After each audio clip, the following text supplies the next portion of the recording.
बुशरा बीबी के मादे में अब भी जलन है। बुशरा बीबी के मौलिस डॉक्टर आसिम के गुफ्तगू कहते हैं 2 माह पहले अगर कुछ था तो मैंने नहीं देखा, अभी तबीयत बेहतर है।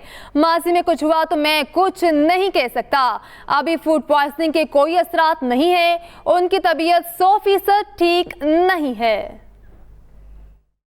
2 महीने पहले उनकी तबीयत खराब हुई थी, अचानक के खाने के बाद ही हुई थी, लेकिन हमें ये नहीं पता कि उसमें ऑब्वियसली क्या था क्या नहीं था।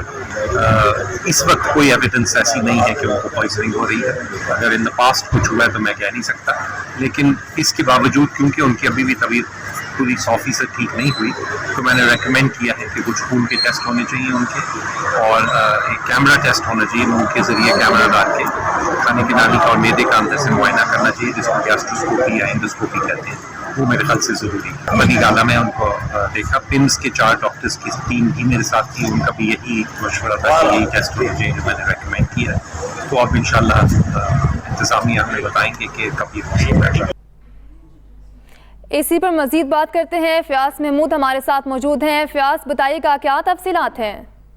जी देखिए, आज इस्लामाबाद हाईकोर्ट में बानी पीटीआई की साइफर केस की अपीलों की समाअत थी, तो आज उसमें बुशरा बीबी के जाती मौलिज डॉक्टर आसिम भी मौजूद थे। जब वो यहाँ से जाने लगे हैं तो उनसे जब गुफ्तगू की गई, खासकर उनसे पूछा गया जो पॉइजन से मुतालिक एक बात की जा रही है तो उससे मुतालिक आपकी क्या राय है, तो उन्होंने कहा कि उनके मैदे में अभी भी जलन है, लेकिन 2 माह पहले अगर कुछ हुआ था तो उन्होंने कहा कि उन्होंने देखा नहीं है, और उन्होंने यह कहा कि तबीयत बेहतर है। अगर माजी में कुछ हुआ था तो वो कहते हैं वो कुछ नहीं कह सकते। अभी फूड पॉइजनिंग के कोई असरात भी नहीं है, ये भी उनकी जानिब से कहा गया है, लेकिन उनकी तबीयत 100% ठीक नहीं है। इसलिए बुशरा बीबी के तफसीली टेस्ट होने का उन्होंने कहा है। उन्होंने कहा कि उनके तफसीली टेस्ट होने चाहिए। उम्मीद है जल्द टेस्ट की इजाजत मिल जाएगी। टेस्ट के बाद ही फाइनल होगा कि आखिर ये वजह क्या बनी है।